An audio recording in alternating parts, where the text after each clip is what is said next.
તો અમરેલીના ગ્રામ્ય વિસ્તારમાં ધોધમાર વરસાદ. અમરેલીના અનેક વિસ્તારોમાં ભારે વરસાદ વરસી રહ્યો છે. સાવરકુંડલા, અમરેલી, લીલિયામાં ધોધમાર વરસાદ. ગાધકડા ગામમાં 2 ઇંચ વરસાદ વરસ્યો છે. 2 ઇંચ વરસાદ પડતા ગામમાં નદીઓ વહેતી થઈ છે.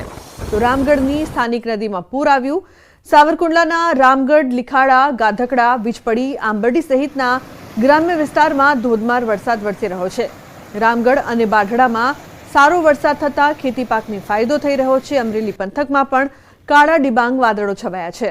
લીલિયા શહેરમાં ધોધમાર વરસાદ ખાબકતા રોડ રસ્તાઓ પર વરસાદી પાણી વહેતા થયા છે. લાંબા સમયના વિરામ બાદ મેઘમહેર થતાં ખેડૂતોમાં ખુશી.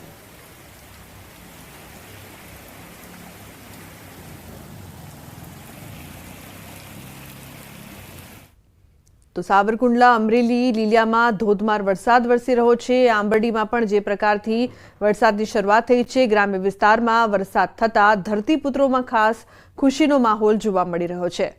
તો સાવરકુંડલા, અમરેલી, લીલિયામાં ધોધમાર વરસાદ વરસી રહ્યો છે. ઉલ્લેખનીય છે કે ગ્રામ્ય વિસ્તારમાં વરસાદ વરસી રહ્યો છે.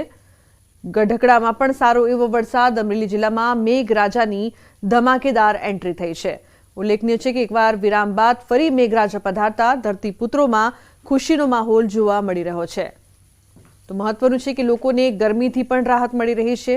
અમરેલી જિલ્લામાં મેઘરાજાની એન્ટ્રીથી ધરતીપુત્રોના પાકને ફાયદો થશે, જેથી તેઓ પણ ખુશીના માહોલમાં જોવા મળી રહ્યા છે. ધોધમાર વરસાદ. અમરેલીમાં રાજુલા પંથકમાં જામ્યો છે વરસાદી માહોલ.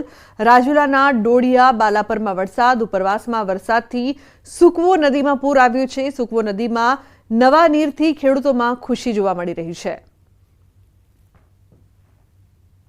તો અમરેલીના ખાંભા ગીર પંથકમાં ધોધમાર વરસાદ. ભાવરડી, સરાકડિયા, હનુમાનપુરમાં વરસાદ. ગ્રામ્ય વિસ્તારોમાં કડાકા ભડાકા સાથે વરસાદ. ભાવરડી ગામના રસ્તાઓ પર ભરાયા છે પાણી. વિરામ બાદ વરસાદથી ખેડૂતોમાં ખુશી જોવા મળી રહી છે.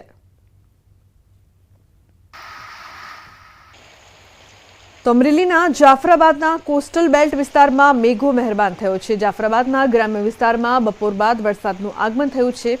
લોર, ફાચરિયા, પીંછડી, હેમાળ, માણસા, એભલવડ સહિતના ગ્રામ્ય વિસ્તારમાં વરસાદ વરસી રહ્યો છે. મગફળી, કપાસ સહિતના પાકને સારો એવો ફાયદો થશે.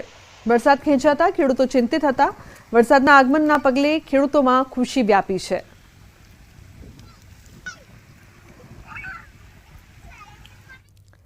તો ગીર સોમનાથમાં ભારે ગરમીના બફારા બાદ ગીરમાં વરસાદી માહોલ છવાયો છે. તાલાલા ગીરના માધુપુર અને ધાવા ગીરમાં વરસાદી ઝાપટા જોવા મળ્યા છે. લાંબા વિરામ બાદ ધીમી ધારે વરસાદના આગમનથી ગીરના ખેડૂતોમાં ખુશી જોવા મળી છે. ભારે ગરમીના બફારાથી લોકોને રાહત મળી છે.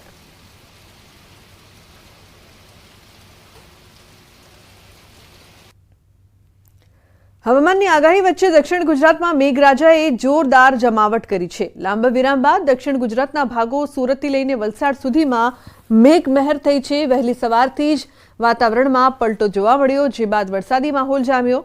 સુરતના માંગરોળ અને કામરેજ તાલુકામાં વરસાદ વરસ્યો.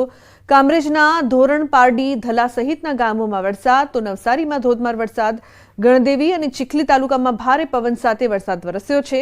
ભરૂચના અંકલેશ્વરમાં લાંબા સમયના વિરામ બાદ વરસાદનું આગમન થયું. અંકલેશ્વર જીઆઈડીસીના વિવિધ વિસ્તારોમાં વરસાદ. વરસાદથી વાતાવરણમાં ઠંડક પ્રસરી.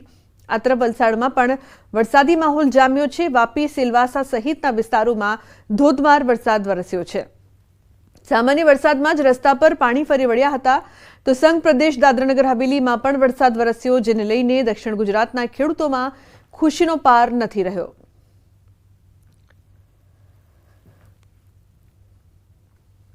તો એકવાર ફરી જામ્યો વરસાદી માહોલ. આ તરફ મહીસાગર જિલ્લામાં લાંબા વિરામ બાદ વરસાદી માહોલ સર્જાયો છે. સવારથી ભારે બફારા બાદ ગરમી બાદ ધોધમાર વરસાદ વરસ્યો છે. લુણાવાડા શહેર સહિત આસપાસના ગ્રામ્ય વિસ્તારમાં વરસાદ.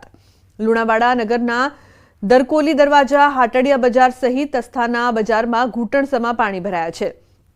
2 દિવસથી ગરમી અને ઉકળાટ વચ્ચે આજે બપોર બાદ ધોધમાર વરસાદ વરસ્યો છે. જિલ્લામાં નહિવત વરસાદ વચ્ચે ધોધમાર વરસાદ વરસતા ખેડૂતોમાં આનંદ જોવા મળી રહ્યો છે.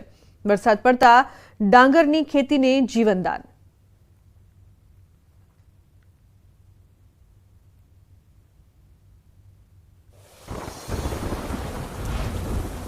વરસાદને લઈને દક્ષિણ ગુજરાત માટે મહત્વના સમાચાર. 2 દિવસ દક્ષિણ ગુજરાતમાં ભારે વરસાદની આગાહી છે. નવસારી, વલસાડ, સુરતમાં પડી શકે છે ભારે વરસાદ. નવસારી વલસાડમાં વાવાઝોડાની પણ આગાહી કરવામાં આવી છે.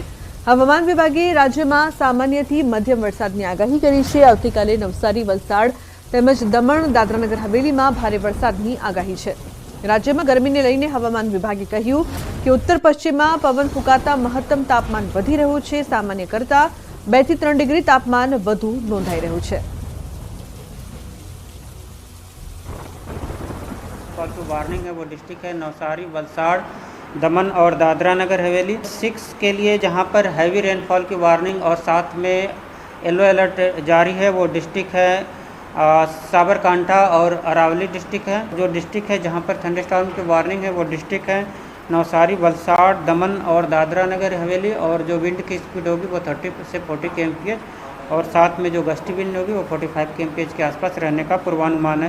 आज के लिए अहमदाबाद और गांधीनगर के लिए लाइट टू मॉडरेट रेन का पूर्वानुमान है। अहमदाबाद में भी डिस्कम्फर्ट कंडीशन अभी बनी हुई है, जिसके कारण कल जो टेम्परेचर 36 डिग्री सेल्सियस के आसपास मैक्सिमम टेम्परेचर रियलाइज हुआ है और ये आज भी इस टाइप की सिचुएशन बनी रहेगी।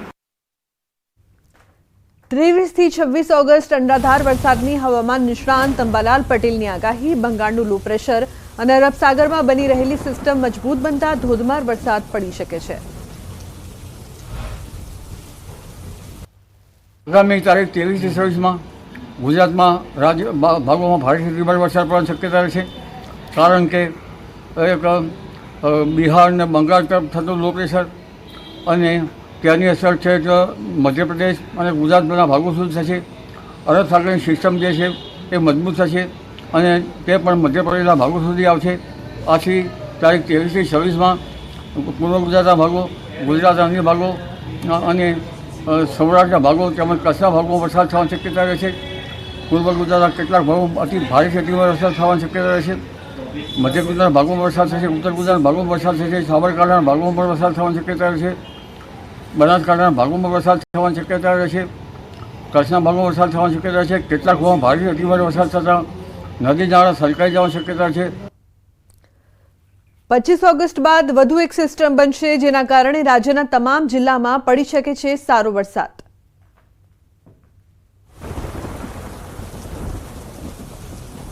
છવ્વીસમી ઓગસ્ટ પછી પણ એક સિસ્ટમ મજબૂત થશે. તે પણ એમપી સુધી આવવાની શક્યતા છે અને ગુજરાત સુધી પ્રભાવિત થશે. એટલે તારીખ 23 થી 27 સુધીમાં ગુજરાતભરમાં સારો વરસાદ થવાની શક્યતા છે. અલબત્ત કેટલાકમાં ભારેથી અતિભારે વરસાદ થવાની શક્યતા રહેશે.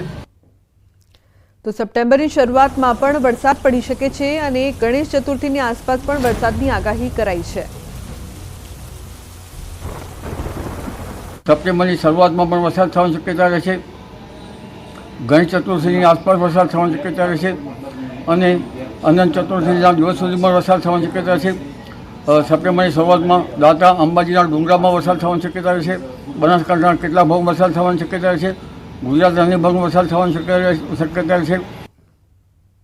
તો સારા વરસાદ બાદ પણ ખેડૂતોની મુશ્કેલી વધી છે. ગીર સોમનાથના ઉના પંથકમાં ખેડૂતોએ વાવેલી મગફળીમાં મુંડા પડી ગયા. મુંડાનો ત્રાસ વધતા ખેડૂતોનો પાક છે તે સંપૂર્ણ નિષ્ફળ થાય તેવી ભીતિ તેમને સેવાઈ રહી છે. મગફળીમાં મુંડા પડી જતા કેટલાક વિસ્તારમાં તો મગફળીનો પાક કાઢી નાખવો પડ્યો છે. ઉના તાલુકાના પડાપાદર ગામના મોટા ભાગના ખેડૂતોએ ચોમાસામાં મગફળીનું વાવેતર કર્યું, પરંતુ ગામના જ 60% વધુ ખેડૂતોની મગફળીનો મુંડાએ ખાત્મો બોલાવી દીધો. દ્રશ્યોમાં જોઈ શકાય છે કે ખેતરોમાં લીલીછમ મગફળી ઊભી છે, પરંતુ આ મગફળીને મુંડા નામનો દુશ્મન ખતમ કરી રહ્યો છે. મુંડાના ત્રાસથી કંટાળેલા ખેડૂતોએ સરકાર પાસે મદદનો હાથ લંબાવ્યો છે. અંદર મુંડા આવેલા છે.